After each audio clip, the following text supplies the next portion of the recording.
가는 말이 더 가는 환경이 지금 대한민국 시장에서 벌어지고 네. 있는 것 같아요. 대통령도 그랬죠. 뭐 5,000포인트 가겠다라고 얘기를 했는데, 이 거버넌스를 외국인들이 뭐 믿는지 안 믿는지는 모르겠지만 계속해서 외국인들 자금이 들어오고 있는 부분들을 보면 아무래도 대장주들이 먼저 올라가는, 그러니까 손수건을 이 테이블 위에 쫙 펼쳐놓게 되면 제일 가운데 천천히 위로 당기면 제일 가운데가 먼저 공중에 뜨고 나머지 손수건 가장자리에 있는 손수건들은 움직이지만 뜨지 않고 있거든요. 그러니까 대장주가 먼저 움직이고 가장자리에 있는 종목들을 저는 뭐 테마주라든지 아니면 2, 3등주가 그렇게 움직인다라고 표현을 해서 대장주가 움직여야 2, 3등주도 같이 움직이지 않을까, 그렇게 생각합니다. 최근에 많이 상승했었던 종목이 유한양행 그리고 알테오젠인데요. 고점 논란 속도 분명히 있지만 견조한 상승세는 계속 좀 이어갈 것 같다라고 판단을 좀 하고 있습니다. 기술력이라든지 사업 성과가 뚜렷하게 보이고 있는 그런 기업이기 때문에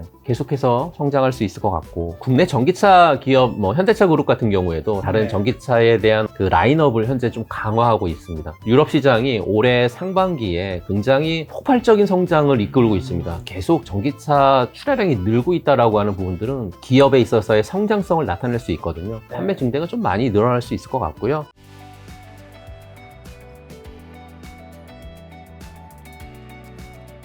대표님과는 저희가 처음 인사를 드리는데, 먼저 가장 기본적인 한국 주식이랑 미국 주식, 일단 시장 한번 지금 어떤지. 현재 한국 증시를 네. 좀 보게 될 것 같으면, 그동안 뭐 5월 달부터 해서 6월 달 굉장히 가파르게 상승을 좀 했는데 3,200포인트 부분에서 지금 주저하고 있는, 매물이 좀 출회되고 있고 상승하려고 하는 흐름도 좀 없잖아 있지만 대형주 몇몇 종목들이 시장을 좀 이끌고 있고, 우리 증시뿐만 아니라 미국 증시 역시도 대형주 장세를 통해서 몇몇 종목들이 움직이고 있습니다. 예를 들면 중소형주인 뭐 러셀 2000 지수 같은 경우에는 약간 소강 상태를 보이면서 빠지고 있기 때문에 그런데요. 현재 S&P 500의 차트를 볼 경우에 1929년에 있었던 대공황에서의 고점 부근, 그리고 2000년에 있었던 버블닷컴이 있었던 고점 부근, 그리고 2024년에 고점 부근과 맞닿아 있는, 그러니까 고점 추세의 저항선에 좀 걸려 있다, 이렇게 말씀드리고 싶고요. 이 저항선을 돌파해서 추세가 유지가 될 경우에는 좀 더 올라갈 수 있는 그런 상승의 가능성은 있지만, 만일 여기를 맞고 떨어진다라고 하면 조정도 올지 않을까라고 판단하고 있고요. 그렇다라고 하면 현재 시장은 이미 과열이다라고 말씀을 좀 드리고 싶습니다.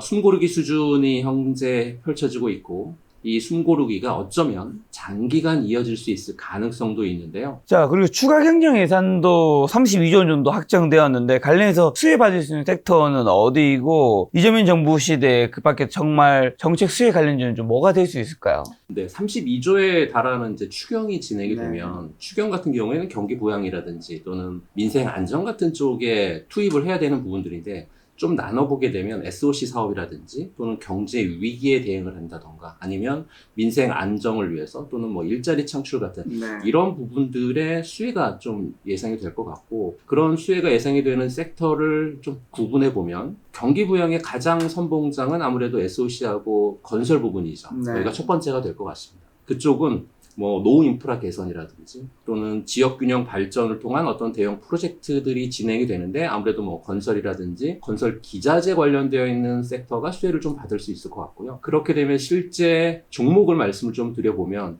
현대건설이라든지 뭐 대우건설 같은 이런 종목들이 수혜를 좀 받지 않을까 생각이 되고요. 두 번째는 지속 가능한 미래에 대한 투자인 거죠. 그러니까 뭐 친환경이라든지 아니면 신재생 에너지 섹터 같은 부분들이 여기에 해당이 될 것 같은데, 탄소 중립 목표를 달성하기 위해서는 아무래도 뭐 친환경 인프라 투자는 당연하다라고 생각이 되고요. 그러면 발전 설비에 대한 어떤 확충이나 또는 에너지 효율을 개선해야 되는 부분들, 또 전기차 인프라 같은 이런 쪽을 앞으로의 추경이 진행이 될 것 같은데, 그렇게 된다라고 하면 여기에 관련되어 있는 종목도 한두 가지가 있겠죠. 뭐 하나솔루션이라든지 두산 에너빌리티 같은 이러한 종목이 여기에 해당된다라고 말씀을 드리고 싶고요. 이재명 정부 시대가 이제 도래했습니다. 도래했고, 또 대통령이 계속 그 말씀을 해왔었던 부분들이 몇 가지가 있는데, 그 몇 가지 부분들을 좀 정리를 해보면, 첫 번째는 인공지능에 대한 투자죠. AI 3대 강국을 만들겠다라고 말씀하시면서 100조 원을 AI에 투자하겠다 라고 했기 때문에 AI 기술 개발을 하는 기업이라든지 AI 서비스 하는 기업들 또는 AI 교육 관련된 이런 기업들은 수혜가 될 것 같은데요. 저는 수혜가 될 수 있는 종목을 체크해 봤더니 한 두 가지 정도 종목이 있는데 하나는 네이버고요. 두 번째는 카카오가 될 것 같은데요. 저는 카카오보다는 네이버가 좀 더 앞서 나가지 않을까라고 판단을 좀 하고 있고, 두 번째는 탄소 중립인 거죠. 2050년에 탄소 중립에 대한 목표를 설정을 했고 친환경 에너지에 대한 전환을 빠른 속도로 진행하겠다라고 말씀을 하셨기 때문에 태양광이라든지 뭐 풍력, 수소 같은 이런 신재생 쪽 관련되어 있는 뭐 2차 전지도 마찬가지겠지만 이런 쪽의 기업들을 우선적으로 보셨으면 좋겠고, 탄소 포집 기술을 갖고 있는 기업도 좀 괜찮을 것 같습니다. 그렇다라고 하면 여기서도 한 두 가지 정도의 종목을 볼 수 있는데 뭐 하나솔루션이라든지 아니면 두산에너빌리티 아니면 LG 에너지 솔루션 같은 이런 종목들이 여기에 해당되지 않을까라고 판단을 하고 있고요. 세 번째는 아무래도 여러분들이 잘 알고 계실 거예요. 남북 경협 관련되어 있는 종목이죠. 남북 관계에 대한 개선이 진행이 될 거고 또 경제 협력 같은 부분들이 좀 논의가 된다라고 하면 건설, 뭐 철도, 시멘트 같은 인프라 개발 관련되어 있는 기업들도 좀 보셨으면 좋을 것 같은데, 그런 기업들 중에 대장주는 물론 있지만 테마 형태로 움직이는 종목들이 많기 때문에 테마주 좀 생각하시는 분들은 아무래도 뭐 아난티라든지 아니면 뭐 일신석재 같은 이런 종목들이 해당이 되지 않을까라고 생각하고 있습니다. 그럼 AI에서는 왜 네이버가 카카오보다 나은가요? 아무래도 이제 인공지능 네. 쪽 관련되어 있는 부분들이 네이버가 조금 더 카카오보다는 앞서 있다 저는 생각을 하거든요. 그래서 네이버 클라우드 기술이 조금 더 진보적으로 발전되어 있기 때문에 카카오보다는 조금 더 낫지 않을까라고 생각을 하고 있고, 뭐 차트적인 흐름을 봐도 카카오보다는 네이버가 괜찮은 차트 흐름을 보이고 있어서 그래서 이제 네이버로 판단을 좀 하고 있어요. 그럼 탄소 중립과 친환경에서는 왜 하나솔루션과 투에빅, LG 솔루션을 언급하신 걸까요? 두산 에너빌리티 같은 경우를 먼저 예를 들어보면 많이 올랐죠. 많이 올랐습니다. 원전 관련되어 있는 종목이죠. 원전 쪽에 있어서 그 원전의 주기기를 주요 부품들을 생산하는 그런 쪽에 있어서는 탁월한 기술력을 갖고 있고 또 이런 원전 쪽에 진입 장벽이 굉장히 높거든요. 그 굉장히 높은 진입 장벽을 그동안 수십 년 동안 뭐 M&A를 통해서 기술 개발을 했었던 기업이 두산 에너빌리티이기 때문에 저는 두산 에너빌리티가 탄소 중립이라든지 친환경 관련되어 있는 회사로서 이제 원전은 시작이다라고 보고 있어서 두산 에너빌리티를 좀 계속해서 보셨으면 좋겠다. 뭐 단기적인 측면이 아니라 중장기적인 측면도 굉장히 괜찮다. 이렇게 말씀을 드리고 싶습니다. 남북경 관련주에서는 왜 아난티와야 일신석재인가요? 우선 그 인프라 개발이라든지 또는 남북 관계 개선 관련돼 있는 얘기들, 또 남북 협력 관련돼 있는 얘기가 나오게 되면 아무래도 앞서 말씀드렸던 테마주 형태로 종목이 급반등을 하는 그러한 경향이 좀 보이거든요. 그런 경향 중에 가장 먼저 움직이는 게 일신석재나 아난티 같은 이런 종목들이 먼저 움직이기 때문에 일신석재나 아난티 같은 종목은 뉴스가 나올 때 접근하는 전략보다는 지금 옆으로 횡보하고 있는 이런 구간이기 때문에 미리 좀 그 분할 매수 전략을 통해서 갖고 있다가 뉴스가 나오게 되면 매도하는 전략, 그러니까 뉴스 전에 매수했다가 뉴스 나오면 매도하는 이런 전략을 펼치는 종목이다라고 말씀을 드리고 싶어서 아난티하고 일신석재를 말씀을 좀 드리는 거죠. 이재명 정부 시대 정책수혜 관련주로 AI와 탄소 중립, 친환경과 남북경협 관련주. 급하게 그러면 하반기에 한국이랑 미국 주식은 좀 뭘 사야 하는지랑 좀 유망 섹터는 좀 어디가 될까요? 네, 우선 이제 미국 증시를 좀 살펴보게 되면 한마디로 미국 증시를 정의해라라고 하면 지금 AI의 혁명 그리고 끝없는 AI의 질주다. 이렇게 말씀드리고 싶거든요. 기술주의 대장주들을 좀 보시면 좋을 것 같고 하반기에도 이 기술주들에 있어서의 대장주는 계속 움직일 수 있을 것 같다라고 판단을 하고 있고요. 유망 섹터는 아무래도 AI하고 반도체가 유망 섹터가 되지 않을까 싶습니다. 그러면 단순히 AI를 제조하는 이 제조사를 넘어서 AI 구동의 필수적인 뭐 클라우드 서비스를 하고 있거나 아니면 데이터 인프라 서비스를 갖고 있는 이런 기업들은 좀 보셨으면 좋겠는데, 그런 기업 중에 아무래도 GPU 쪽에서 가장 앞서 나가고 있는 엔비디아죠. 엔비디아를 올 하반기에도 역시나 엔비디아가 좀 크게 움직일 것 같다라고 생각을 하고 있고요. 더 지금보다 더 움직이지 않을까라고 생각을 하고 있고요. 두 번째 기업은 그 클라우딩 컴퓨팅 마케팅 관련되어 있는 네. 서비스를 하고 있고, 이 서비스가 기업용 AI 시장 쪽에서 앞서 나가고 있는 마이크로소프트, 이 기업도 좀 체크해 볼 필요가 좀 있다라고 생각을 하고 있고요. 두 번째, 그 유망 섹터는 AI 서비스하고 소프트웨어 쪽 관련되어 있는 부분들이 진행되고 있는 회사인데, 뭐 많은 분들이 아실 거예요. 팔란티어 테크놀로지죠. 단순히 AI 기술만 갖고 있는 게 아니라 AI 솔루션이라든지 AI 쪽에서의 플랫폼을 바탕으로 해서 서비스를 제공하는 회사이기 때문에 이 팔란티어가 국방이라든지 보안 쪽에 굉장히 큰 강점을 갖고 있는 기업이거든요. 한 예를 들면 뭐 9.11 테러를 주도했었던 빈 라덴, 그 빈 라덴이 굉장히 그 숨기를 잘했었거든요. 근데 많은 데이터를 분석을 해서 빈 라덴이 어디 있는지를 콕 집어냈었던 회사가 팔란티어고, 그걸 통해서 빈 라덴이 안 좋은 그런 결말을 맞게 됐었죠. 또 요번에 우크라이나하고 러시아의 전쟁에 있어서 사실은 3년 넘게 진행이 됐었거든요. 되고 있는 전쟁인데, 이 3년 넘게 전쟁이 되고 있는 이 상황에서 러시아가 우크라이나를 침공할 때 사실은 일주일 만에 끝난다고 했었거든요. 근데 그 3년이 넘도록 지탱하고 있는 가장 큰 원동력은 팔란티어 테크놀로지에서 데이터를 제공함으로 인해서 러시아의 뭐 탱크든 아니면 적군이든 그 위치 파악을 정확하게 하면서 전쟁을 지금 3년 넘게 이끌어오고 있는, 어떻게 보면 우크라이나 쪽에서의 수혜주라고 해도 과언이 아닐 만큼 팔란티어 테크놀로지는 굉장히 기술적인 부분들에 있어서 특화된 기업이다, 이렇게 말씀을 좀 드리고 싶고요. 한국 증시 쪽을 보게 된다라고 하면 한국 증시는 투 트랙 전략이 좀 필요한 것 같습니다. 하나는 반도체 쪽에서의 랠리, 두 번째는 밸류업 관련되어 있는 투 트랙 전략이 좀 필요한 것 같고, 유망 섹터는 AI 쪽에서의 반도체 밸류 체인을 좀 보시면 좋을 것 같은데요. 대형주뿐만 아니라 AI 쪽에 있어서의 뭐 반도체 관련되어 있는 소부장 기업들, 그렇다라고 하면 대형주 쪽에서는 삼성전자보다는 SK하이닉스가 하반기에도 좀 움직이지 않을까, 그렇게 판단을 하고 있고요. 밸류 쪽에서는 아무래도 저PBR 기업들, 물론 이제 저PBR이라고 해서 단순하게 저PBR 기업보다는 현금 흐름이 좋고 주주 환원 여력이 뛰어난 그런 기업을 보셨으면 좋겠는데, 그런 기업은 KB금융 정도가 되지 않을까라고 판단을 하고 있습니다. 자, 근데 지금 미국에서는 엔비디아, MS 팔란티어, 그 다음에 한국에서는 SK하이닉스, KB금융지주 얘기해 주셨는데, 사실 언급하신 종목들이 이미 굉장히 많이 오른, SK하이닉스 굉장히 많이 올랐고, KB금융지주 굉장히 많이 올랐고, 엔비디아는 그냥 전 세계 시총 1위고, 팔란티어도 굉장히 많이 올랐는데, 지금 들어가도 괜찮은지, 이 주가 상승 여력이 얼만큼 이제, 그러니까 더 오를 수 있지만, 이미 많이 올랐기 때문에 여력이 크지 않다면, 오히려 떨어지는 폭은 더 클 수도 있는데, 그걸 감내하고 다른 종목으로 들어가는 게, 여기를 들어가는 게 맞는지. SK하이닉스 한 가지만 놓고 말씀을 좀 드리면, SK하이닉스가 HBM 쪽 관련되어서의 수익률이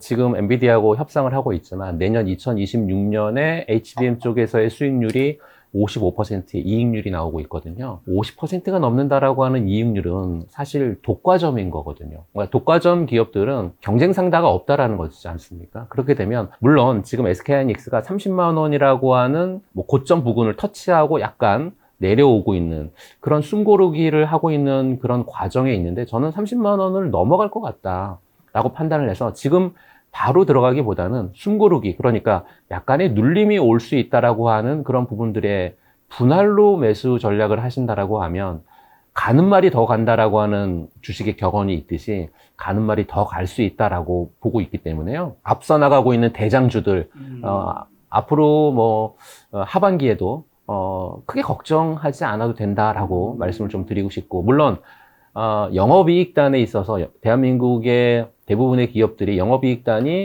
3분기보다는 4분기가 조금 줄어들 경우가 좀 생기거든요. 그렇게 되면 꾸준하게 하반기에 간다라기보다는 4분기 정도 들어서게 되면 영업이익이 꺾일 수 있는 것 때문에 우리나라 지수도 보합이든 아니면 조정을 받을 가능성이 좀 없지 않아 있기 때문에 지수 따라 움직이는 대형주들은 그 정도의 시각이 여러분들에게 좀 있으면 되지 않을까라고 생각을 하고 있습니다.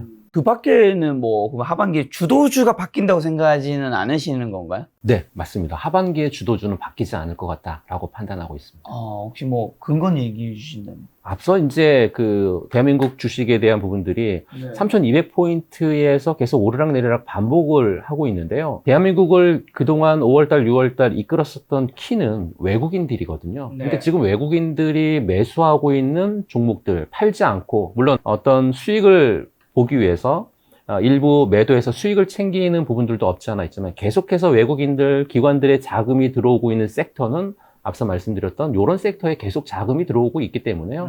좀 더 가지 않을까라고 판단하고 있습니다.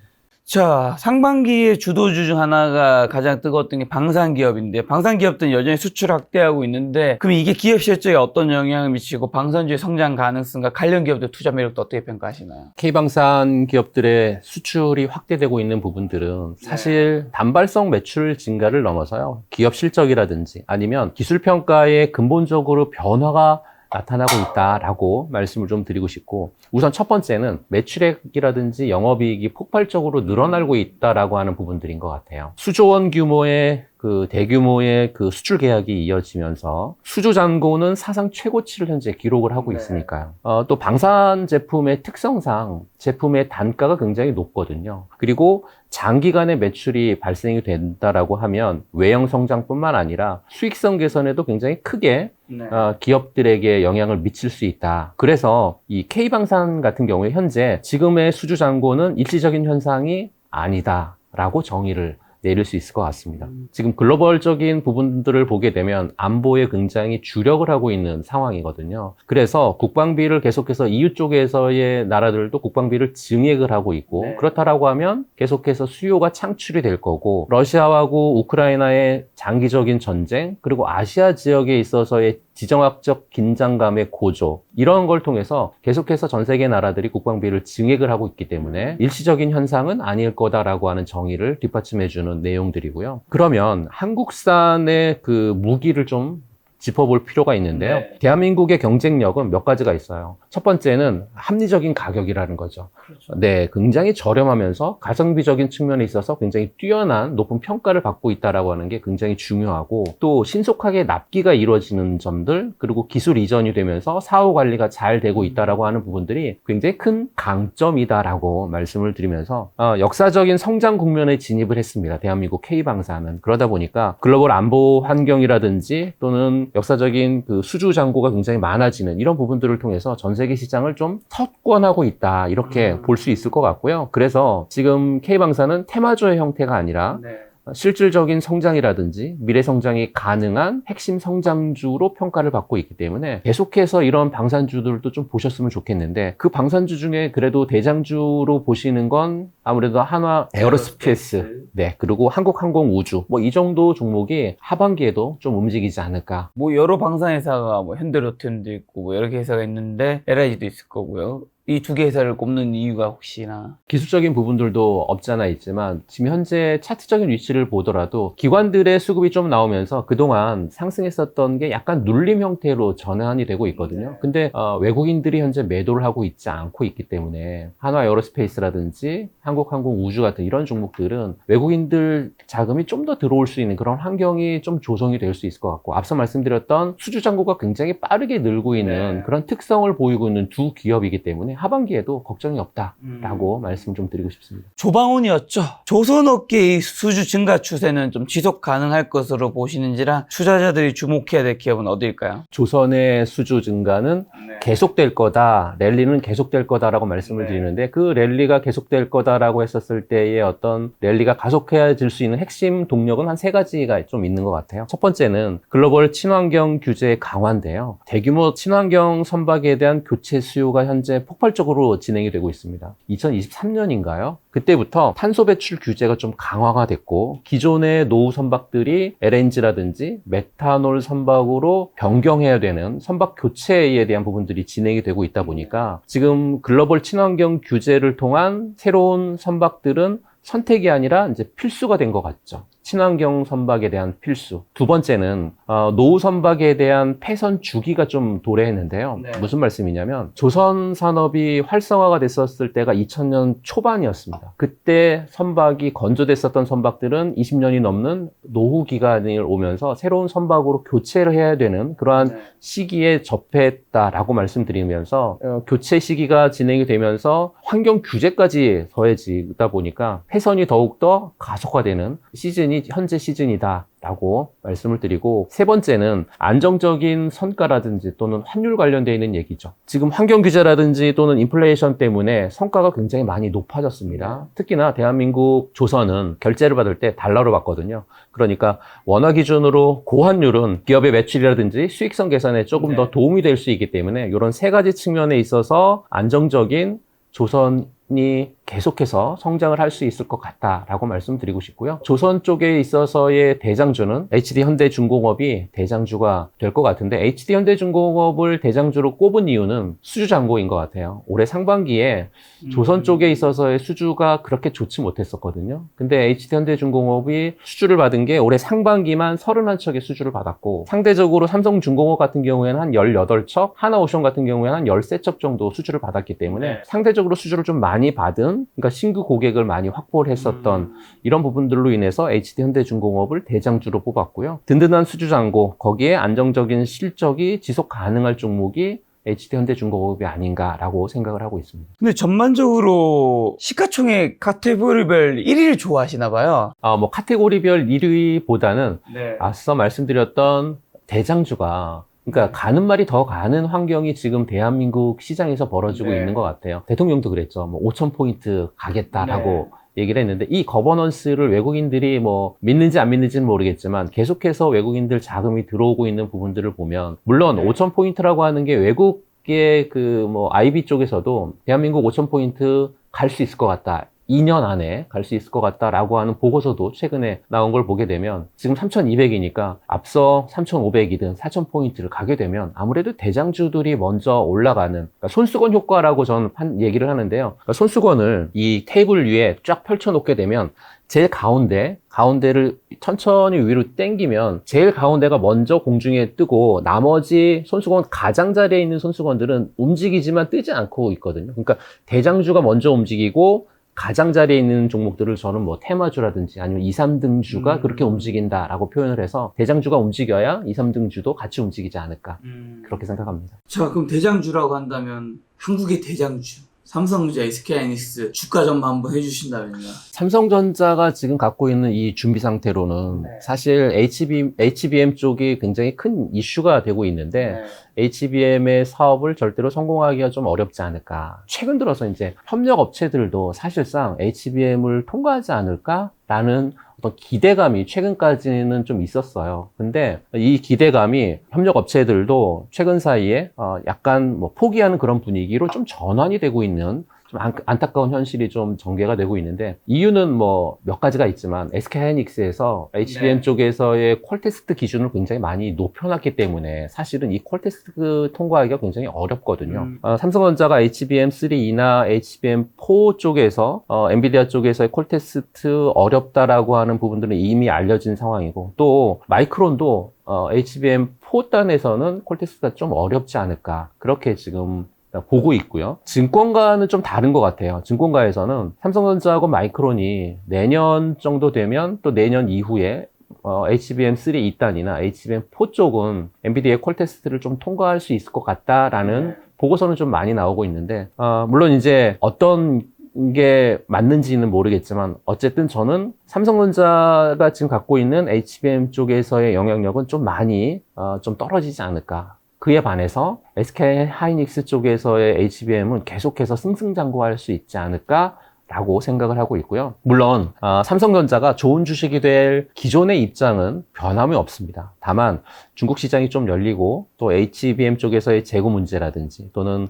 HBM 쪽에서의 해결에 대한 실마리가 좀 풀려진다라고 하면, 그렇다라고 하면 삼성전자에 대한 어떤 그 메리트는 있을 것 같고요. 최근 들어서 삼성전자가 실적을 좀 발표하면서 주가도 바닥에 있다가 약간 상승을 했었던 그런 흐름이 전개되고 있어서, 이게 삼성전자가 어떤 뭐 본업이 턴어라운드 했다 이렇게 보기는 좀 어려워서, 본업이 턴어라운드는 아직 안 됐다, 그렇다라고 하면 삼성전자보다는 SK하이닉스 쪽이 훨씬 더 낫지 않을까. SK하이닉스를 좀 본다라고 하면 지금 SK하이닉스는 좀 고민이 큰 구간이에요. 앞서 말씀드렸던 것처럼 30만 원이라고 하는 가격대를 터치를 하고 그 가격 터치 부근에서 계속 오르락내리락을 반복하고 있으니까요. 하지만 이제 SK하이닉스를 뭐 투자 의견에 있어서 변경하고 싶지는 않고 탑티어 종목으로 SK하이닉스를 좀 꼽고 있거든요. AI 훈풍이 불 때마다 가장 먼저 손이 갈 주식은 SK하이닉스다. 역시나 올 하반기에도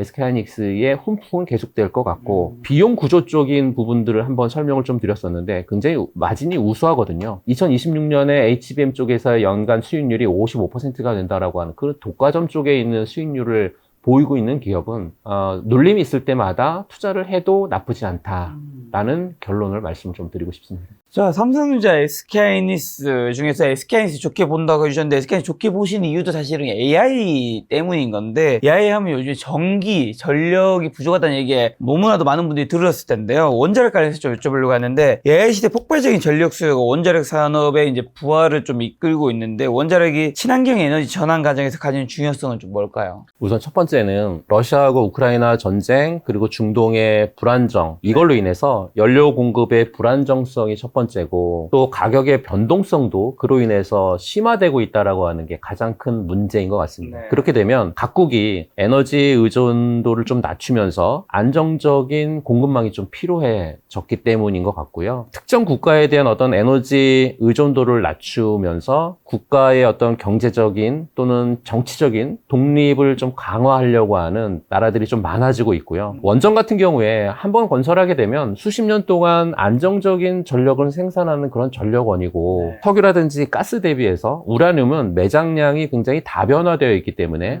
공급의 불확실성이 좀 낮아질 수 있겠죠. 또 두 번째, 각국이 이제 원전을 좀 확대하고 있는 이유를 좀 보게 되면 탄소 중립이라든지 에너지 독립이라고 하는 이게 이제 두 마리 토끼를 잡는 전략이잖아요. 그래서 탄소 중립이나 에너지 독립 같은 이 두 마리 토끼를 좀 잡으려고 하는 전략을 통해서 원전을 좀 확대하고 있지 않을까라고 말씀도 드리고 싶고 특히나 이제 원전은 발전 과정 속에서 온실가스를 배출하지 않은 무탄소 전원이거든요. 기존의 재생에너지가 갖고 있는 간헐성이라든지 또는 부지의 제약성 같은 이런 부분들을 보완하면서 대규모 탄소 감축에 기여할 수 있는 게 원전이고요. 그래서 최근에 부상하고 있는 게 이제 SMR이죠. 그러니까 소형 모듈 원전이라고 하는 SMR인데 SMR 같은 경우에는 굉장히 작은 규모 또는 건설 기간이 굉장히 짧고 그러다 보니까 건설에 있어서의 어떤 향상된 효율성들 그리고 분산형 전원으로 좀 각광을 받고 있는 게 이제 SMR인 것 같습니다. 빌 게이츠가 투자했었던 테라파워도 그랬고 대한민국에서 두산 에너빌리티 같은 경우에는 정말로 주기기에 들어가는 원전의 정말 핵심 기기들을 잘 개발을 하고 있는 그렇다라고 하면 원전 확대의 어떤 새로운 동력은 충분히 가졌다라고 판단을 좀 하고 있어서 앞으로의 원전 이제 좀 시작이 아닐까라고 생각하고 있습니다. 그럼 체코 다음으로 좀 원전 수주가 가능한 유력한 국가는 어디이며 한국이 내세워야 할 전략은 좀 뭘까요? 체코 다음에 유력한 원전 수주의 나라는 첫 번째는 폴란드고 두 번째는 사우디아라비아가 좀 될 것 같은데요. 체코 원전의 그 수주 성공으로 인해서 해외에서 기술력을 입증을 받았다라고 말씀을 좀 드리고 싶고 그러면 그 다음 프로젝트는 또 준비를 해야 되는데 폴란드 같은 경우에 사실은 대한민국 방산 기업들이 굉장히 많이 나가 있죠. 또 방산을 통해서 기술력이라든지 또는 경제적인 부분들 또는 신뢰성은 굉장히 많이 높아진 나라가 폴란드인 것 같고 특히 이제 폴란드가 석탄 화력을 대체할 수 있는 부분들을 좀 찾고 있는데 그로 인해서 원전에 대한 어떤 그 도입을 적극적으로 추진하려고 하는 나라다 보니까 아무래도 다음번 원전에 대한 기대는 폴란드에서 좀 나오지 않을까라고 생각하고 있고요. 사우디아라비아 같은 경우에도 비전 2030을 달성하기 위해서는 사실 산업의 어떤 다각화라든지 해수 담수화 전략을 통한 부분들을 통해서 원전 건설을 좀 계획을 하고 있거든요. 그러면 사우디도 그 다음번에 수주가 받을 수 있는 그런 나라가 되지 않을까 싶고요. 한국 기업들의 어떤 수주 전략을 좀 본다라고 하면 몇 가지의 전략적인 부분들이 좀 있습니다. 첫 번째는 검증이 된 뛰어난 기술력인데 APR 1400이라고 하는 한국형 원전은 UAE 바라카 원전에서의 어떤 기술력을 입증을 받았거든요. 거기에 안정성 그리고 건설 기간을 준수하고 있는 거 또 경제성까지 뛰어난 그런 원전이기 때문에 바라카 원전을 통해서 원전에 대한 부분들을 인증받았고 체코 수주를 좀 통해서는 경쟁력까지 인증을 받았기 때문에 이런 부분들을 좀 적극적으로 홍보해야 되지 않을까 라고 생각하고 있고요. 두 번째는 납기 준수인 것 같아요. 대형 원전들 해외에서 짓다 보면 약속 기간, 그러니까 공사 기간 안에 끝나는 기업들이 그렇게 많지 않거든요. 그렇다 보니까 대한민국은 약속된 기간 내에 프로젝트를 완공하는 그런 부분들이 있어서 매력적인 요소로 현재는 부각이 좀 되고 있는 것 같고요. 세 번째는 금융 지원이라든지 현지화 전략 같습니다. 원전 건설뿐만 아니라 현재 발주국의 재정 상태를 통해서 금융 지원을 하는 패키지 형태의 금융 지원을 하는 부분들도 굉장히 좀 중요한 것 같고, 현지 기업들하고 함께 고용을 창출하거나 또는 기술 이전을 하는 이런 부분들, AS가 되는 사후 AS 부분들도 굉장히 중요한데, 이 사후 AS도 굉장히 잘하는 나라가 대한민국이다. 그렇기 때문에 원전을 좀 집중적으로 볼 필요가 있겠다라고 말씀드리고 싶습니다. 원전하면 아까 전에도 언급해 주신 대장주는 두산 에너빌리티인데 주가가 단기간에 급등했습니다. 현재 고평가 구간일까요? 상승 여력이 좀 남았을까요? 한마디로 말씀드리면 두산 에너빌리티는 넘사벽의 진입 장벽을 갖고 있는 회사다. 네. 그래서 상승 여력은 충분히 남아있다라고 네. 말씀을 드리고 싶고요. 초대형 주조나 단조 기술을 갖고 있는데 이 원자로의 용기 같은 경우에는 핵심 네. 주기기거든요. 근데 이 핵심 주기기의 어떤 필수 기술을 갖고 있는 게 두산 에너빌리티이고, 수십 년 된 축적된 경험과 노하우를 갖고 있고, 네. 그러다 보니까 후발주자들이 진입 장벽이 굉장히 높기 때문에 잘 못 들어오거든요. 네.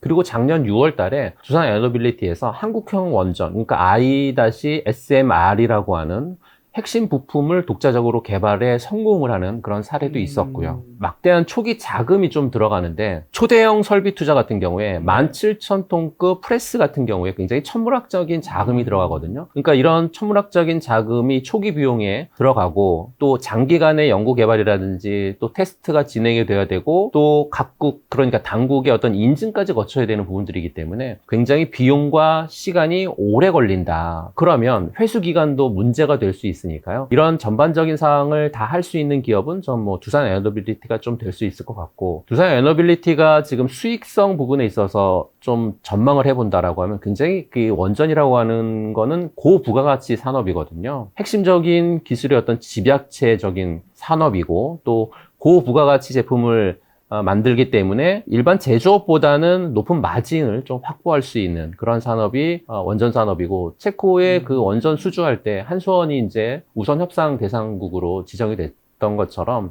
두산 에너빌리티 같은 경우에 핵심 부품 공급사이기 때문에 앞으로 수주를 통해서 매출이라든지 영업이익은 더 개선이 될 것 같습니다. 올해 두산 에너빌리티가 한 4조 9천 정도 수주 잔고를 진행을 할 건데 충분히 매출을 달성할 수 있을 것 같고, 두산 에너빌리티를 포함한 원전주들은 기대감으로 오른 거는 맞습니다. 하지만 원전은 이제 시작이 좀 불과하고 중장기 관점으로 볼 경우에는 매수나 보유 전략이 맞다라고 설명을 좀 드리고 싶습니다. 자, 두산 LBT가 이제 좋다고 말씀해 주셨는데, 사실 그런 원전 산업의 성장성 같은 미래 기대감을 반영해서 주가 많이 오르긴 했단 말이죠. 지금 그래서 주가 보니까 지금 42조고요. 그 시총이. 그리고 시총 순위로 보면 이제 삼성전자 우선주를 제외한다면 8위더라고요. 코스피에서. 근데 이게 아마 제가 지금 정확한 데이터 못 봤지만 아마 6위부터 10위까지는 40조에서 50조, 뭐 플러스 마이너스 뭐 엄청 차이가 크진 않을 텐데, 조금만 오르면 시총 거의 뭐 6위 근처까지 간 적도 있었으니까요. 저는 예전에 막 기억이 떠오르는 게, 네이버 카카오가 한창 뜨거울 때 막 이제 어차피 네이버 카카오 한국을 독점했다, 시총이 막 4위, 5위, 막 10위 안에 막 두 개 다 들어가 있었단 말이죠. 그런 분위기였지만 어느새 시총에서 사실 10위 밖으로 벗어났단 말이죠. 두산 에너빌리티도 저도 뭐 좋게 보지만 그런 걸 다 반영해서 지금 시총 8위까지 온 게 아닌가. 여기서 더 올라가면 뭐 이제 6에서 10위 사이는 뭐 40에서 50조인가 괜찮은데, 뭐 더 올라가면 하이닉스, LG 에너지솔루션 정도가 되는 건데, 그 정도까지가 과연 여력이 있을까? 단기간에 지금 기대감으로 올랐다라고 말씀을 좀 드렸기 때문에, 단기간에 오른 기대감은 분명 가격 조정과 기간 조정을 충분히 받아야 된다라고 생각하고 있고요. 아마 두산 에너빌리티를 지금 7월 25일이 녹화의 날인데, 오늘 보시더라도 아마 21선 내외에서 터치했다가 올라가고 터치했다가 올라가고를 반복하고 있을 겁니다. 근데 저는 이 21선 굉장히 중요하고 21선이 만약에 깨질 경우에는 61선, 121선까지 떨어질 가능성도 충분히 있다. 단기간에는. 네, 오늘 장중에 65,600원 정도네요. 그래서 단기간에는 21선이 깨지고 61선 부근까지도 떨어질 수 있기 때문에 단기간에 주가가 오르고 내리고 하는 일희일비를 안 하셨으면 좋겠다. 처음부터 말씀드렸던 원전은 중장기적인 측면으로 좀 봐야 가능성이 굉장히 크고 이제 원전은 시작이다라고 말씀 좀 드렸기 때문에 눌림 전략을 모아가는 전략이 굉장히 좀 크고요. 시총이 지금 많이 올라와서 정말 여기서 더 치고 간다라고 하면 대한민국의 뭐 5위 안에 드는 그런 글로벌한 기업으로 발돋움을 할 건데 그렇게 수주잔고가 많이 있느냐 그런 거는 사실은 아니거든요. 그렇다라고 하면 오른 기대감으로 인해서 실망 매물이 좀 나오게 되면 눌림이 분명 나올 건데 눌림에 모아가는 전략이 좀 적절하지 않을까. 자, SMR 시장의 그러면 잠재력은 어느 정도이면 이 시장을 선점하기 위한 한국의 과제는요? 소형 모듈 원자로의 부분들을 뭐 기술적인 특징을 좀 보게 된다라고 하면 사실은 공장에서 만들어서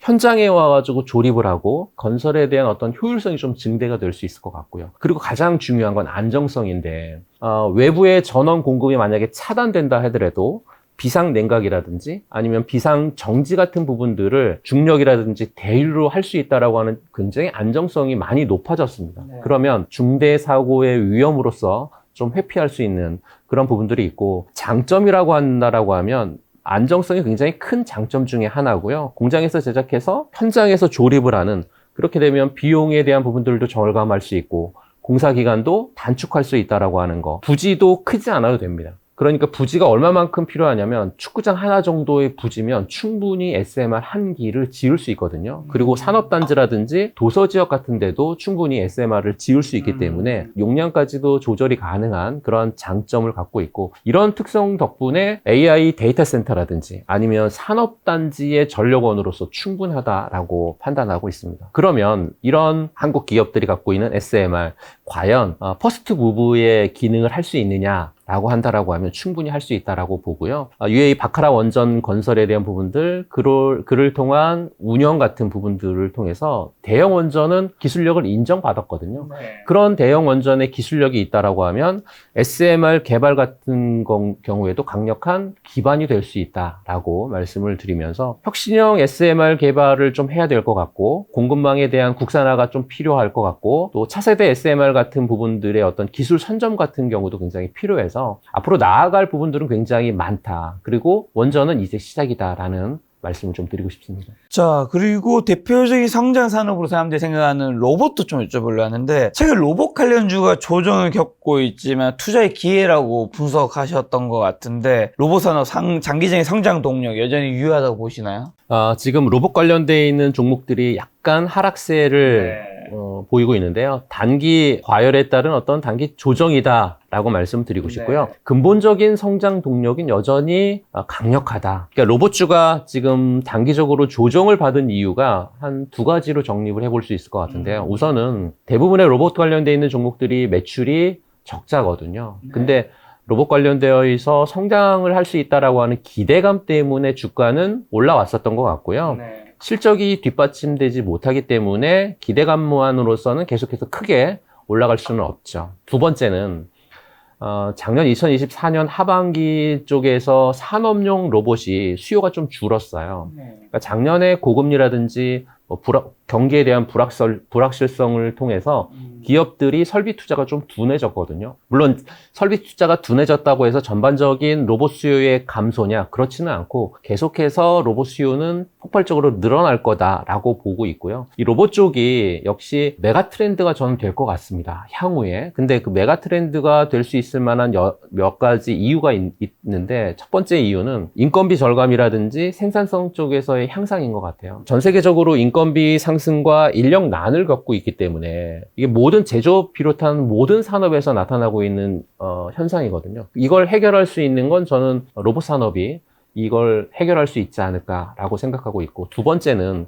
인구 고령화를 통한 로봇 수요의 폭발적인 증가인 것 같아요. 지금 뭐 돌봄 로봇이라든지 아니면 물류 로봇이라든지 배송, 뭐 청소 로봇 같은 부분들이 고령화되어 있는 사회의 어떤 진입을 좀 앞두고 있고 특히나 이제는 로봇이 그렇게 고령화되어 있는 사회를 진입을 통해서 성장성이 좀 크게 두각이 되지 않을까라고 판단하고 있고, 로봇은 이제 공장에서의 기계가 아니라 우리 삶 전체적으로 스며들고 있는 그런 로봇이 되지 않을까 싶고요. 세 번째는 AI하고의 어떤 융합인 것 같습니다. 인공지능이라든지 뭐 5G 또는 뭐 사물 인터넷하고 연결이 돼서 로봇의 자율성, 그러면서 로봇이 비약적인 어떤 지능, 이걸 통해 가지고 스스로 생각하고 판단할 수 있다라고 하는 부분들.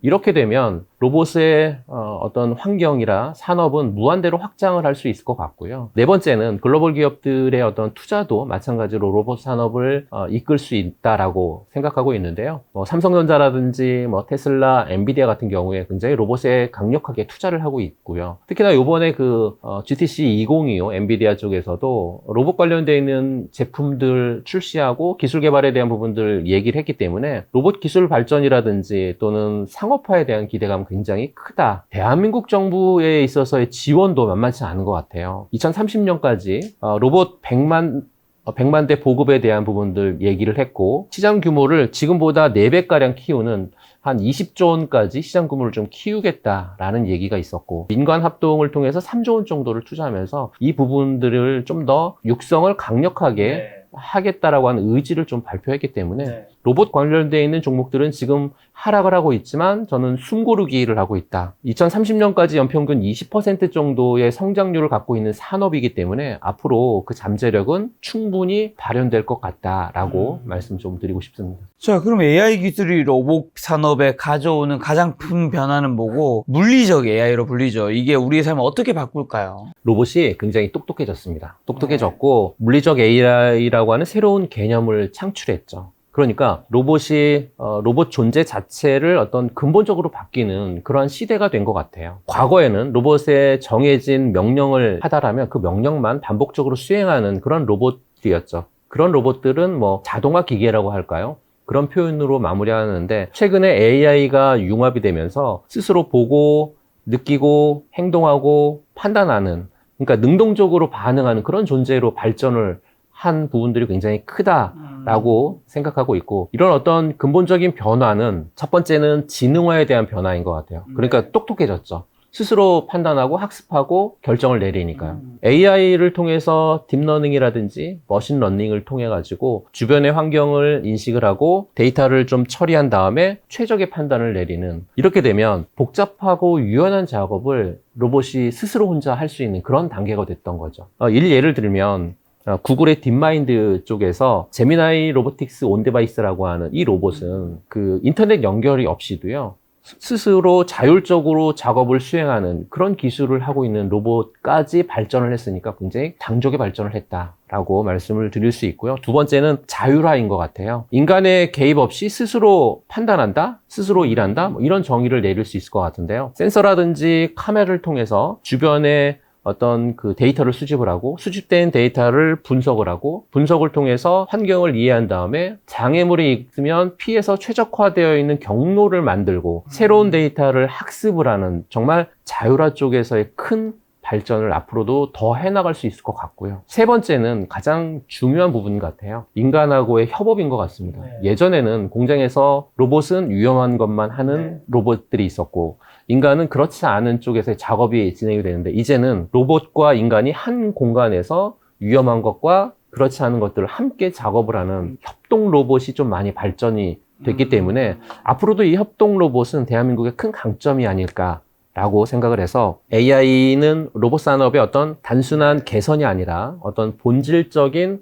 변화를 좀 이끌어내고 있지 않을까라고 생각하고 있습니다. 자, 인구 고령화, 노동력 부족 문제가 로봇 수요를 이제 폭발적으로 증가시킬 것이라고 많은 분들이 생각할 텐데, 그럼 산업 현장을 넘어서 일상에서 로봇이 가장 먼저 활성화될 분야는 좀 어디일까요? 대한민국뿐만 아니라 전 세계가 지금 인구의 고령화라든지 또는 생산 인구 가능의 감소라든지 이런 어떤 몸살을 좀 앓고 있거든요. 대한민국도 사실은 2025년 들어오면서 초고령화 사회로 진입을 하고 있거든요. 그죠? 진입을 하고 있습니다. 이러면 노동력의 부족이 되면서 심각한 인력난에 처할 수 있다라고 하는 부분들인 거거든요. 그 노동력 부족한 현장을 로봇이 저는 충분히 메꿀 수 있고 구원투수 역할을 충분히 할 수 있을 것 같다라고 생각을 하고요. 노동력 부족이 로봇 수요를 좀 늘리는 이유를 몇 가지 말씀을 좀 드리면 생산 현장에 있어서의 대체 수요를 발생할 수 있을 것 같다라는 어떤 공장이라든지 물류창고라든지 아니면 농업 현장 같은 경우에는 사람이 없으면 생산 라인이 멈추고 생산이 안 되거든요. 근데 이 생산을 유지하고 향상시킬 수 있는 건 가장 현실적인 대안은 로봇이 될 것 같고요. 두 번째는 인건비 상승에 대한 어떤 대안인 것 같아요. 인력이 귀해지면 인건비는 당연히 상승을 하겠죠. 이 고도로 상승된 인건비를 대체할 수 있는 건 로봇인데 사실 로봇이 초기 투자 비용은 굉장히 막대한 비용이 들어갑니다. 하지만 초기에 막대한 비용을 투자해서 놓고 보게 되면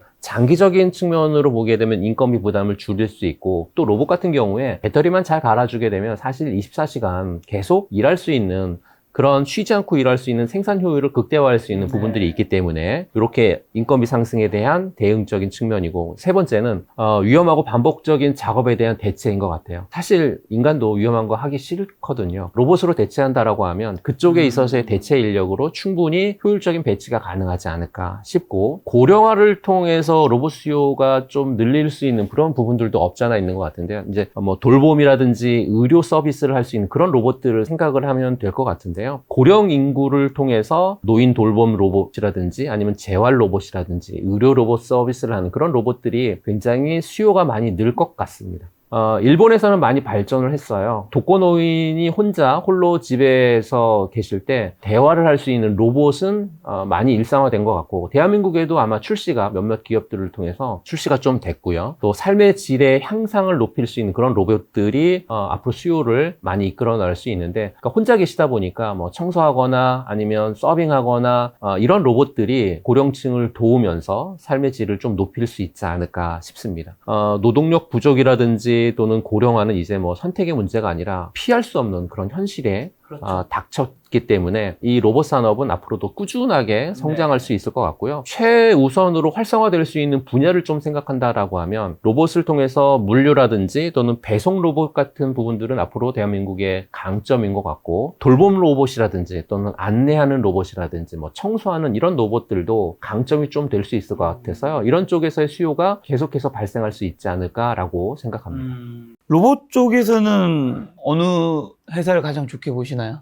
대장주가 아무래도 가장 좋지 않을까라고 판단을 하는데요. 로봇 쪽에서의 대장주는 레인보우 로보틱스가 될 수 있을 것 같습니다. 국내 최초의 인간형 이족보행 로봇의 어떤 기술 개발을 하고 있는 그런 기업이고 협동 로봇, 의료용 로봇을 떠나서 로봇의 핵심 부품인 액추에이터 여기에 대한 기술력이 굉장히 큰 기업이거든요. 그리고 이제 가장 큰 투자 포인트 중에 하나는 삼성전자가 레인보우 로보틱스에 지분 투자했었던 부분들이 가장 크다라고 볼 수 있을 것 같고요. 삼성전자가 지분을 투자했었던 건 전략적인 행보인 것 같아요. 삼성이 미래 먹거리를 로봇 같은 이런 산업에 집중을 해야 된다라고 하는 비전을 제시했었을 때 가장 먼저 떠올랐었던 게 삼성이 지금 지분 투자했었던 레인보우 로보틱스였거든요. 기술력 굉장히 높이 평가받았다라고 생각하고 있고 삼성과의 협력을 통해서 시너지 효과를 좀 더 많이 창출하지 않을까. 그러면 삼성을 통해서 시너지 효과가 뭐가 있을까라고 생각을 했었을 때는 첫 번째는 어떤 제조의 효율화인 것 같아요. 지금은 삼성전자의 어떤 반도체라든지 가전 쪽에서의 어떤 그 생산 라인 그런 쪽에 로봇이 적용이 되고 있는데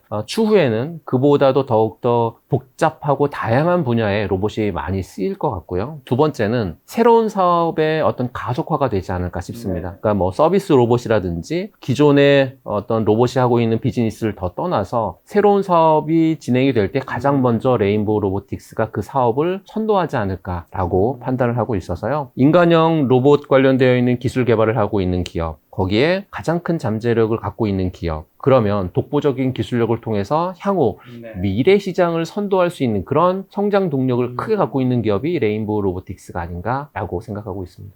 테슬라의 옵티머스 같은 휴머로이드 로봇 등장은 로봇 산업의 패러다임을 어떻게 바꿀 것이며 국내 기업들의 대응 전략은 무엇이라고 보시나요? 그동안 로봇이라고 하면 우리가 산업용 로봇하고 서비스용 로봇 이 두 가지로 양분을 했었거든요. 근데 옵티머스가 등장하면서 범용 휴머노이드 로봇이라고 하는 그런 로봇이 등장을 한 거죠. 그러니까 하드웨어보다는 소프트웨어하고 AI 중심에서의 큰 변화의 물결이 좀 일어났다라고 보고 싶고요. 그건 인간하고 유사한 형태를 넘어서 범용 인공지능 기반을 통해서 다양한 작업을, 다양한 학습을 통한 수행 능력을 하는 그런 로봇이 엔비디아의 휴머노이드 로봇이 아닐까 싶고요. AI 알고리즘이라든지 학습을 통해서 소프트웨어의 어떤 플랫폼의 중요성이 좀 극대화되고 있고, 그러면서 로봇 지능이 굉장히 활성화되고 있고 무한한 확장을 할 수 있는 게 이 휴머노이드 로봇이 아닐까라고 생각하고 있고요. 이 장기적인 측면에 있어서 휴머노이드 로봇이 고도화될 수밖에 없고, 그로 인해서 단순한 작업이 아니라 정말 복잡한 작업에도 이 로봇들이 투입이 될 것 같습니다.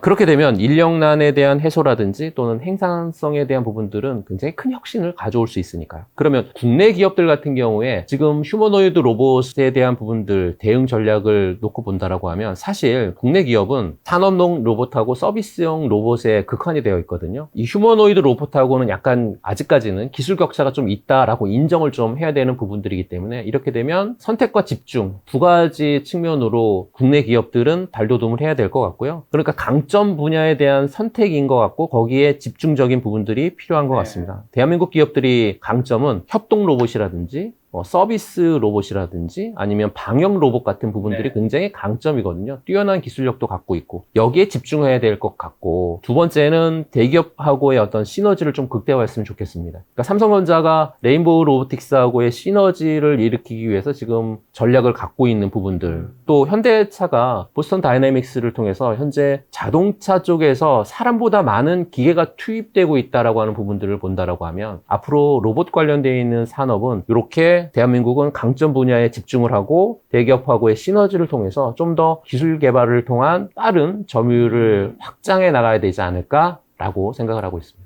자, 바이오 산업도 여쭤보려고 하는데, 최근 바이오 주식들이 동반 상승하고 있는데 금리 인하 외에 상승을 이끄는 근본적 원인은 뭘까요? 최근에 바이오 종목들이 금리 인하에 대한 기대감으로 인해서 섹터의 유동성들이 굉장히 많이 공급되고 있는데, 사실 금리 인하는 어떻게 보면 표면적인 이유인 것 같습니다. 사실 바이오 산업을 이끌고 있는 현재 가장 근본적인 원인은, 첫 번째는 기술의 혁신, 두 번째는 수요가 증가되고 있는 부분들, 세 번째는 바이오에 있어서의 경쟁력 강화인 것 같은데요. 기술적인 부분들에 있어서 본다라고 하면 AI를 기반으로 한 어떤 신약 개발이 좀 가속화되고 있다라고 말씀을 드리고 싶고, AI를 통해서 물질을 개발하고 그 다음에 임상을 설계하고 그 다음에 재창출되는 이런 과정들을 본다라고 하면 시간과 비용을 획기적으로 줄이고 있다, 이렇게 말씀을 좀 드리고 싶고요. 그러면서 과거에 수년 걸렸었던 개발 프로세스를 몇 년, 수년 내로 단축하면서 R&D에 대한 어떤 효율성이 좀 극대화되고 있다라고 생각하고 있고, 두 번째는 임상 성공을 통한 기술 수출인 것 같아요. 최근 들어서 국내 바이오 기업들이 투자했었던 어떤 파이프라인들의 임상 시험 결과가 좀 긍정적으로 나오다 보니까 대규모 글로벌 기업들하고의 어떤 수출 계약이 성과가 되고 있는데, 이 글로벌 기업들이 빅파마들이거든요. 작은 기업들이 아닌데 그런 빅파마 기업들하고의 수출에 대한 성과가 나오고 있다라고 하는 부분들도 굉장히 중요하다. 그리고 세 번째는 구조적인 시장에 대한 어떤 수요라든지 또 글로벌 메가 트렌드인데, 지금 고령화라든지 또는 만성 질환자라든지 또는 희귀 질환자라든지 이런 부분들이 빠르게 증가하고 있거든요. 그러면 이런 쪽에 있어서 수요도 빠르게 증가할 수 있기 때문에 바이오 쪽에서의 인구 구조의 변화, 또 질병 패턴의 변화를 통한 거대 흐름 속에서의 성장할 수밖에 없는 그런 산업이 저는 바이오가 되지 않을까라고 생각을 좀 하고 있습니다. 알테오젠, 유한양행 같은 바이오 주식도 고점이라는 우려가 있는데 더 상승 여력이 있다고 보시나요?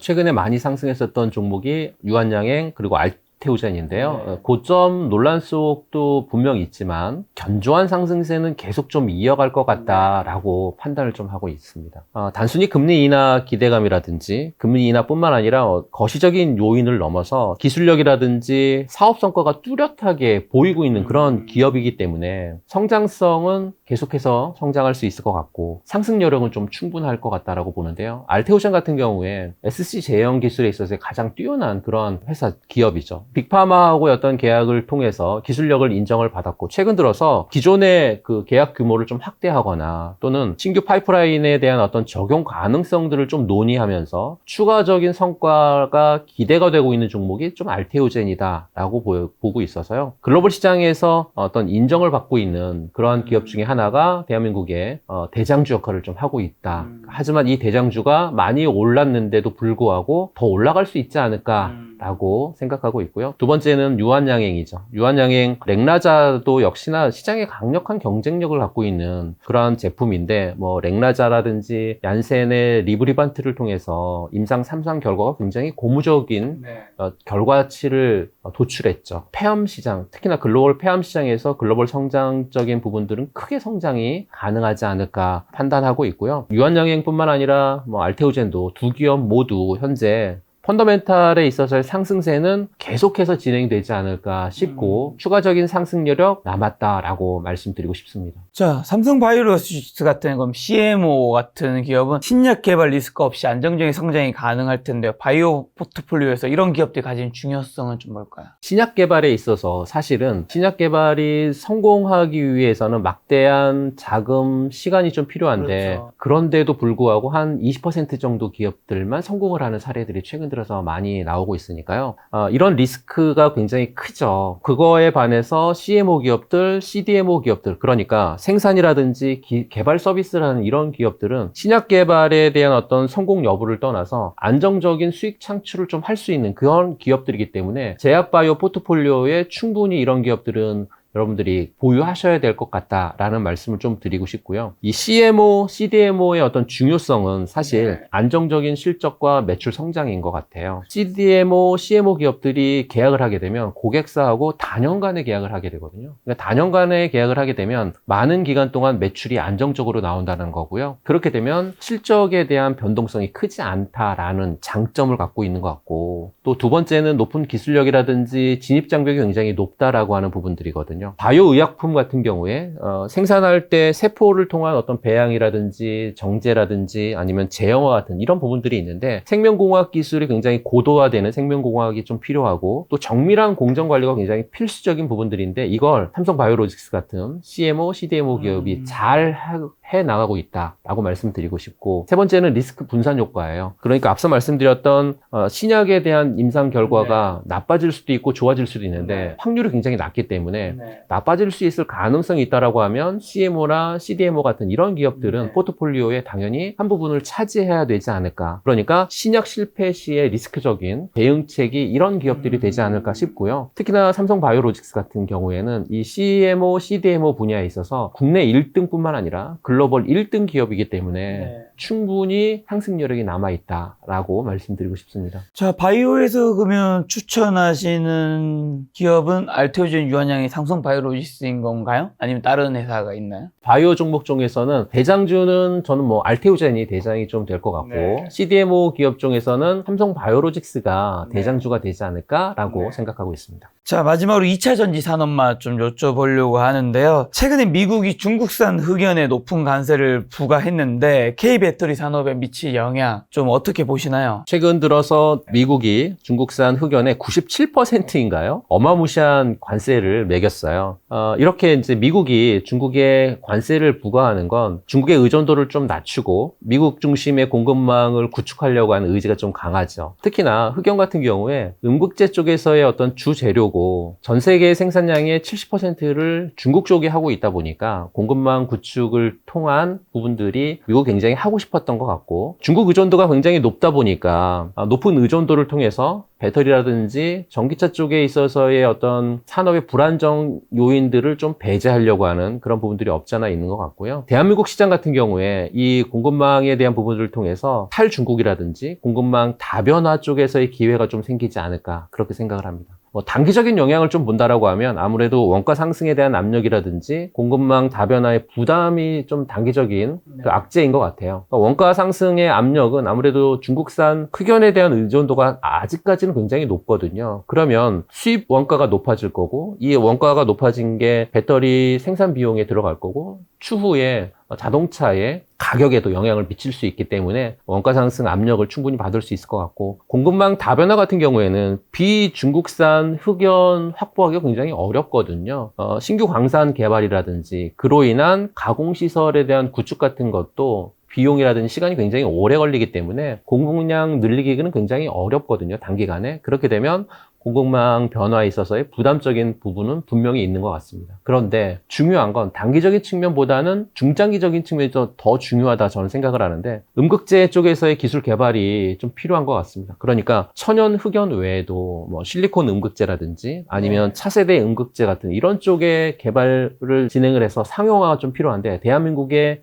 음극재는 현재 기술력이 여기까지 좀 올라와 있고요. 또 국산 쪽에서의 재고를 통한 국산화율도 굉장히 높다라고 말씀 좀 드리고 싶고 장기적인 경쟁력적인 부분들도 대한민국의 기업들이 갖고 있는 어떤 기회지 않을까 싶습니다. 물론 이제 단기적으로는 공급에 있어서의 어려움을 겪을 수 있지만 비중국산에 있어서의 공급을 확보한다라고 하면 또 독보적인 기술력을 갖고 있는 대한민국이라고 한다라고 하면 장기적인 측면에 있어서 비중국산을 쓰지 않는 경쟁력이 좀 더 많이 높아지지 않을까. 단기적인 측면이 아닌 장기적인 측면을 말씀 좀 드리면서 이렇게 장기적인 측면을 봤었을 때 대한민국에 있어서의 흑연을 공급하는 회사가 딱 한 군데밖에 없습니다. 포스코 퓨처엠인데 그 포스코 퓨처엠이 중국산 흑연의 97%의 관세 부과를 통해서 최근 들어서 굉장히 많이 급등을 좀 했거든요. 근데 포스코 퓨처엠 같은 경우에 차트적인 흐름을 여러분들이 보시면 알겠지만 제가 늘 언제나 강조하는 차트 중에 하나가 차트 안에 1년선을 전 좀 굵게 표시를 해가지고 쓰고 있는데요. 그 1년선 부분을 거래량을 통해서 터치를 한 포스코 퓨처엠의 차트인데요. 흑연 관련되어 있는 부분들을 통해서 단기적으로 출렁임은 분명히 있을 수 있는데 포스코 퓨처엠은 지금 적자 기업이거든요.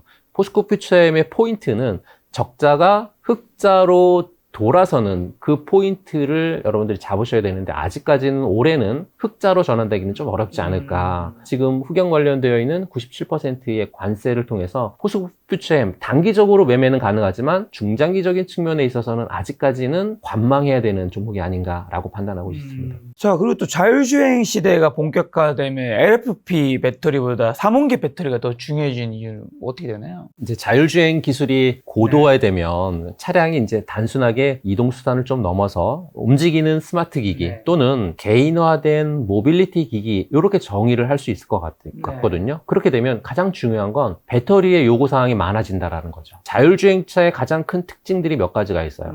우선 주행거리가 길어지는 부분들을 배터리에 요구할 수 있겠죠. 자율주행은 운전자의 개입이 없이 긴 거리를 스스로 운전을 해야 되고 또 충전 빈도가 높으면 안 되겠죠. 한 번 충전으로 긴 주행거리를 가야 되는 그렇게 되면 고품질의 배터리는 필수적인 사항이 될 것 같고요. 두 번째는 많아지는 전력 소모죠. 고성능 센서라든지 AI 컴퓨팅 유닛 같은 부분들 그리고 통신 모듈을 통해서 전력 소모가 좀 많아질 겁니다. 많아지게 되면 효율적으로 많은 에너지를 저장할 수 있는 그런 배터리가 굉장히 중요해지겠죠. 이렇게 전력 소모가 증가한 효율적인 배터리의 중요성도 증가가 될 것 같고 또 배터리의 안정성이라든지 신뢰성 같은 부분들도 굉장히 중요할 것 같은데요. 자율주행을 하고 있는데 배터리에 어떤 결함이 생겨서 뭐 스톱을 한다던가 화재가 난다던가 하면 굉장히 큰 인명사고로 이어질 수 있거든요. 그래서 최고 수준의 안정성이 좀 요구되는 그런 배터리 사양이 있어야 될 것 같고요. 그래서 저는 LFP보다는 NCM 배터리가 자율주행에 탑재가 돼야 된다라고 말씀 좀 드리고 싶은데요.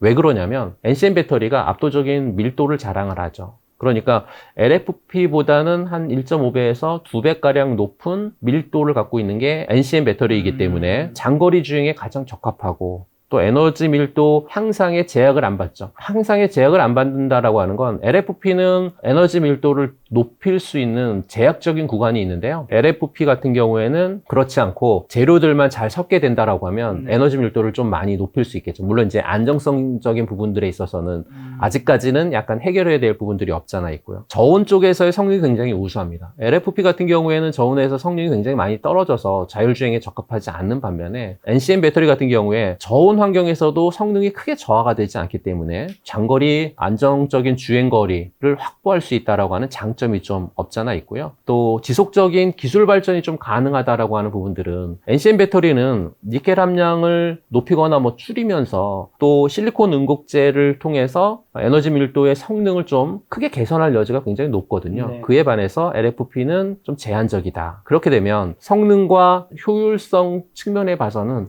LFP 배터리보다는 자율주행차 시대가 도래하게 되면 NCM 배터리, 대한민국에서 가장 강점으로 갖고 있는 NCM 배터리 탑재가 가장 유력하게 되지 않을까라고 생각하고 있습니다. 근데 LG 에너지솔루션, 삼성 SDI 등 국내 기업들은 또 LFP 배터리 생산도 늘리고 있다고 하는데 삼원갤러머 LFP 시장에 진출한 이유는 뭘까요? 이 LFP 진출하게 된 배경을 좀 보게 되면 사실은 글로벌 전기차 시장이 다변화되고 있고 또 LFP 쪽에서의 수요가 좀 증가하고 있기 때문이다라고 말씀을 좀 드리고 싶은데요. 전기차가 지금 대중화가 되면서 가격이 굉장히 낮아지는 전기차들이 나오고 있거든요. 그러니까 보급형 전기차가 출현되면서 가격 경쟁력을 통해서 LFP 배터리를 탑재하고 있죠. 그러니까 NCM 배터리보다는 LFP 배터리가 한 20%에서 많게는 35%까지 굉장히 저렴하거든요. 그렇다라고 하면 전기차의 가격도 굉장히 낮출 수 있는 그런 부분들이 있어서 최적화된 솔루션을 제공할 수 있다라고 하는 거. 그러니까 보급형 전기차에 LFP가 탑재하는 건 굉장히 최적화된 솔루션이 되지 않을까 싶고, 최근 들어서 상용차라든지 ESS 시장이 확대되는 것도 두 번째 이유인 것 같아요. 가격이라든지 수명도 굉장히 중요한 게 전기차인데 또 ESS 시장에서도 가격이라든지 수명이 굉장히 중요해졌습니다. 그로 인해서 LFP 배터리의 채택률이 많아졌고 전기차 시장 못지않게 ESS 시장도 굉장히 가파르게 성장세를 보이고 있기 때문이라고 말씀 좀 드리고 싶고요. 세 번째는 수익성 다변화라든지 또 리스크적인 분산에 LFP 쪽으로 진출하고 있지 않을까 싶습니다. LFP 배터리가 사실은 희소금속을 통해서 만들어지고 있죠. 니켈이라든지 코발트 같은 이 희소금속 같은 경우에 사실은 가격 변동성이 굉장히 민감합니다. 그렇고 원가의 변동성에 굉장히 민감하기 때문에 LFP 같은 경우에는 철 기반으로 만들어지기 때문에 상대적으로 원가에 대한 변동성이 많이 낮죠. 그렇다라고 하면 안정적인 어떤 수익에 대한 부분들이 유리해진다라고 하는 거고요. 제품의 포트폴리오를 통해서 특정 배터리, 그러니까 대한민국이 강점인 NCM 배터리도 물론 탑재하면 좋겠지만 LFP 배터리 같은 특정 배터리 타입의 의존도를 좀 줄이는, 그러면서 리스크 분산 효과를 할 수 있는 배터리 쪽에서의 전략이 아닌가, 그렇게 말씀을 드리고 싶고요. LFP 배터리 같은 경우에 단기적으로 가격 경쟁력에 직면할 수 있겠죠. 하지만 장기적인 측면으로 봤었을 때는 시장의 어떤 지배력에 대한 확산을 만들어낼 수 있고 또 수익에 대한 어떤 다변화도 만들어낼 수 있고 안정적인 성장까지 만들어낼 수 있다라고 하는 이런 측면에 있어서는 굉장히 긍정적인 것 같고요. K배터리의 강점이 어떤 고성능이 굉장히 강점이었죠. 하지만 시장의 포괄성이라고 하는 어떤 새로운 경쟁력을 통해서 글로벌 배터리 시장의 리더십을 강화하려면 강점이었었던 고성능 배터리뿐만 아니라 저성능 배터리인 LFP도 같이 향해줘야 되는 전략이 맞지 않나, 그렇게 생각하고 있습니다. 자, 유럽 주요국들이 전기차 보조금 다시 좀 늘리고 있는데 이 정책이 그럼 국내 배터리랑 전기차 기업들 하반기 실적 개선에 얼마나 좀 기여할 수 있고, 그리고 2차 전지에서도 좀 추천하실 만한 기업이 있으신지도. 유럽에서의 전기차 보조금이 확대되고 있는데요. 확대되고 있는 이유를 좀 말씀을 좀 드리면, 첫 번째는 판매 둔화에 따른 어떤 시장 활성화에 대한 필요성이 강조되고 있기 때문에 그렇습니다. 보조금 축소를 2년 전에 해왔다 보니까 그때서부터 어떤 시장이 좀 위축되면서 소비가 위축이 되고 전기차들의 판매량이 많이 줄었거든요. 근데 전기차 전환 속도를 다시 끌어올리기 위해서 시장에 활력을 불어넣기 위해서 보조금 제도를 다시 부활하고 있지 않나라고 판단하고 있고, 두 번째는 탄소 중립이라든지 환경 규제의 목표를 좀 달성해야 되는 그런 EU 쪽에서의 그 목표 설정 값이 있는데요. 탄소 배출 규제라든지 또는 탄소 중립 목표 달성을 위해서 보조금 제도를 통한 전기차 시장 수요를 이끌어서 전기차를 많이 보급하게 된다라고 하면 가장 효과적인 정책이 되지 않을까라고 생각을 하고 있고요. 세 번째는 중국산 전기차의 어떤 견제인 것 같습니다. 유럽 각국들이 지금 전기차 산업을 보호하면서 자국의 산업을 보호하기 위해서 여러 가지 규제들을 하고 있는데 뭐 관세 정책도 그 중에 한 가지죠. 네. 하지만 유럽산 전기차의 경쟁력을 가장 높이 끌어올리는 부분 중에 하나는 보조금 정책인 것 같아서요. 유럽이 중국산 전기차에 대한 규제를 통한 방안도 마찬가지로 현재 보조금 정책을 끌어내고 있는 그런 상황이 된 것 같고요. 국내 배터리 기업들 같은 경우에 어떻게 대처를 해야 될지를 말씀을 좀 드리면, 첫 번째는 유럽 시장 같은 경우에 국내 배터리 3사, 그러니까 삼성 SDI, LG SK온, LG 에너지 솔루션 같은 경우에 핵심 시장이고요. 또 완성차 고객들이 있는 지역이기 때문에 전기차 판매, 요 보조금 정책으로 인해서 전기차 판매가 좀 많이 늘어날 걸로 보여지고 있고, 그러면 배터리 셀이라든지 모듈에 있어서의 출하량도 증가가 될 거고, 국내 기업들의 매출이라든지 이익에 대한 부분들이 많이 좋아질 수 있을 것 같고요. 특히나 최근 들어서 SK온 같은 사례를 예를 들어서 말씀을 드리면, 지금 유럽 쪽에서의 SK온의 공장 가동률이 2년 전에는 불과 40%도 안 되거든요. 근데 지금 80% 이상 가동률이 올라왔다라고 하는 걸 보게 된다라고 하면, 공장 가동률이 그만큼 많이 올라왔었던 건 수익성 개선에 그만큼 크게 기여할 수 있는 그런 부분들이기 때문에, 아무래도 하반기에 2차전지 쪽에서의 대장주들은 여러분들이 좀 보실 필요가 있을 것 같다라고 말씀을 좀 드리고 싶고요. 국내 전기차 기업, 현대차 그룹 같은 경우에도 사실은 아이오닉이라든지 다른 전기차에 대한 어떤 그 라인업을 현재 좀 강화하고 있습니다. 아시겠지만 유럽 시장이 올해 상반기에 굉장히 폭발적인 성장을 이끌고 있습니다. 계속해서 지난달보다 이전 달보다 이번 달이 20% 이상씩 계속 전기차 출하량이 늘고 있다라고 하는 부분들은 굉장히 큰 기업에 있어서의 성장성을 나타낼 수 있거든요. 현대차 그룹이 그로 인해서 유럽 시장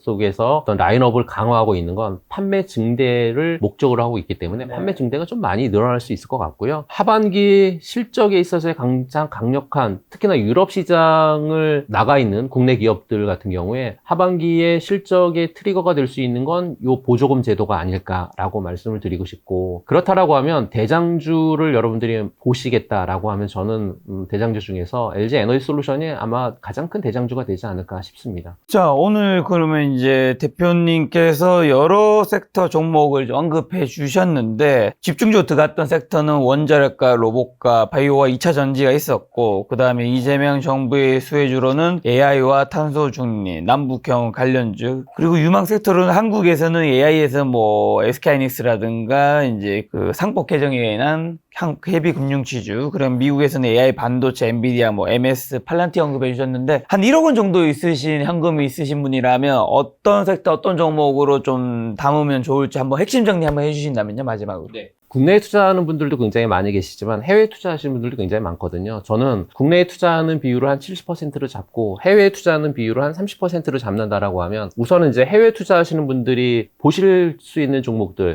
가장 중요한 두 종목 말씀드리면, 첫 번째는 엔비디아고 두 번째는 팔란티어 테크놀로지다. 특히나 이제 팔란티어 테크놀로지는 단기간으로 접근하는 것보다는 중장기적으로 측면에서 접근하는 전략이 굉장히 좋기 때문에, 만일 엔비디아하고 팔란티어 테크놀로지의 비율을 가져간다라고 하면 엔비디아를 한 30%, 팔란티어 테크놀로지를 한 70% 정도 비율로 가져가시는 전략. 그렇지만 이 두 종목 다 단기간, 그러니까 한 몇 개월 안에 수익을 내고 빠져나오겠다라고 하는 전략보다는 2, 3년, 3, 4년 정도 좀 긴 안목으로 보신다라고 하면 앞으로 충분히 매력적인 종목이 되지 않을까, 그렇게 판단하고 있고요. 국내 시장에 투자할 경우에 저는 상반기에는 조방원이라고 하는 섹터가 상승을 했습니다. 그런데 조방원이라고 하는 섹터는 지금 밸류적인 측면에 있어서 또는 기업의 어떤 영업적인 측면에 있어서 아무래도 상승은 그렇게 많이 상승할 것 같지는 않습니다. 그러니까 눌림이 진행이 될 것 같은데, 눌림이 진행이 될 때마다 들어가는 전략을 원하시는 그런 분들은 조방원을 하셔도 상관이 없다. 다만 새로운 종목군으로